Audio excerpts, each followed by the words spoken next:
encontrar pessoas que vão realmente defender assim, as intenções do povo.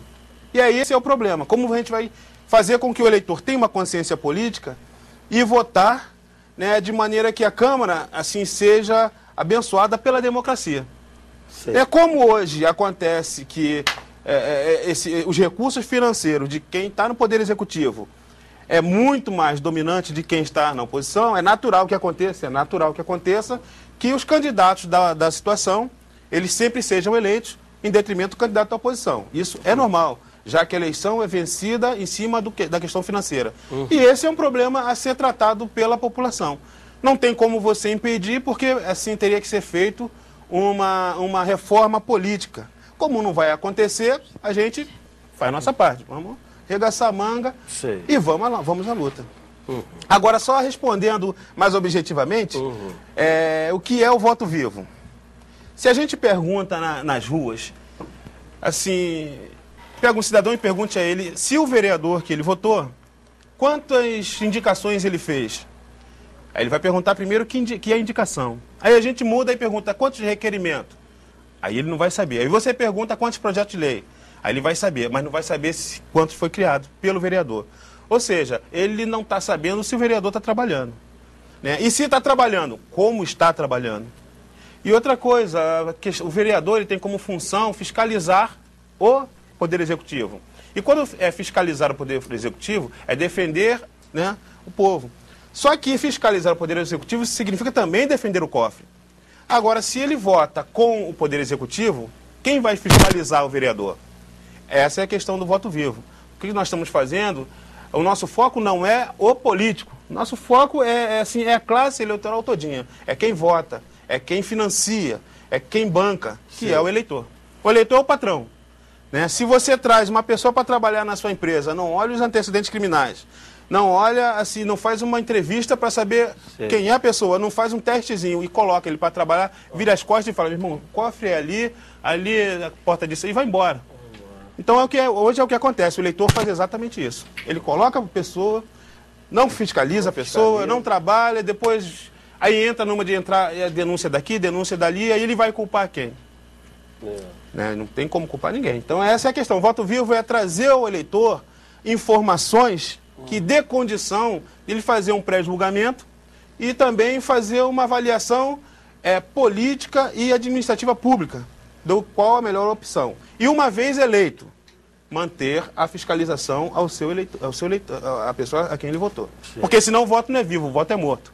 Votei em 2008, até agora não sei se o cara trabalhou, quantas vezes foi na Câmara, se asfaltou rua, se fez o projeto de lei, se fez indicações. Então meu voto é morto.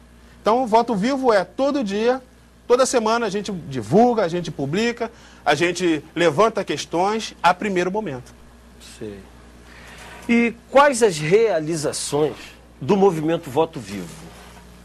Aí é uma coisa muito interessante, né? Porque o Voto Vivo ele tinha, assim, não tinha tantas ambições, era simplesmente trazer a transparência do que acontece na Câmara, nas sessões.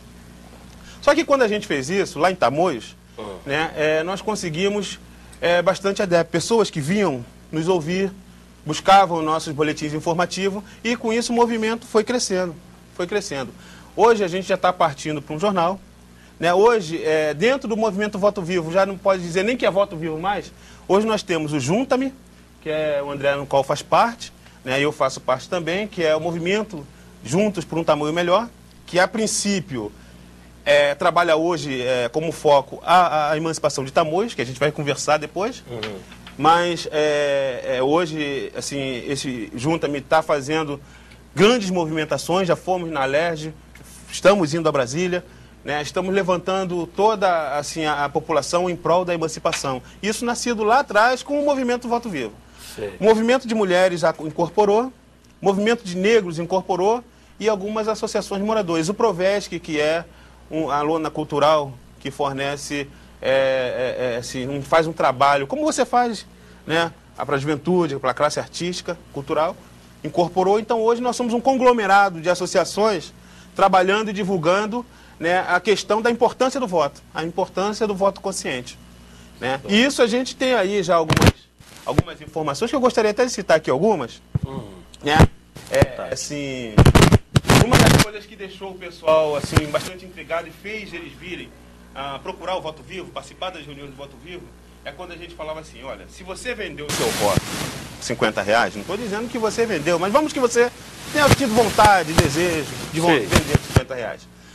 Por R$50, se você toma 40 cafezinhos, se você toma 40, toma um café da manhã, 40 dias, ao final do 40º dia, você já pagou imposto suficiente para comprar o teu voto.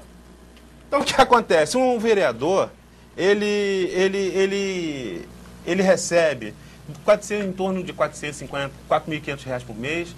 Não sei se hoje, como está, a gente já não tem esse acesso, mas é muito dinheiro que ele recebe em 4 anos. E você juntou 40 dias, um cafezinho e comprou o teu voto. Quando você faz isso, você tem uma defasagem muito grande. Por quê? Porque se você vende o seu voto, você coloca uma pessoa que vai ganhar muito mais financeiramente, né? Não vai estar votando a favor das suas causas, e você conquistou um inimigo ao invés de conquistar um amigo. Então, e outra coisa, e se você vendeu o seu voto? Você vendeu para você mesmo. Porque quem compra voto não compra com seu dinheiro, não vai lá na poupança, tira o dinheiro e compra voto. O dinheiro sai da onde? Cofre público. Bancado por quem? Pelo nosso café da manhã, pela nossa cerveja, pelo nosso pão, pelo nosso leite. É daí que sai o dinheiro que compra o nosso voto. Na verdade, o dinheiro sai da gente, volta pra gente, por quê? Porque a gente compra, só que a gente faz o seguinte, a gente perde muito, mas só recebe R$50, depois devolve R$4.500 por mês. Em 4 anos, é muito dinheiro.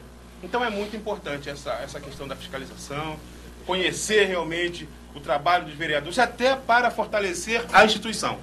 Com certeza. Fortalecer a instituição, eu acho que seria o benefício maior que a Câmara de Vereadores poderia receber. Porque a partir do momento que existe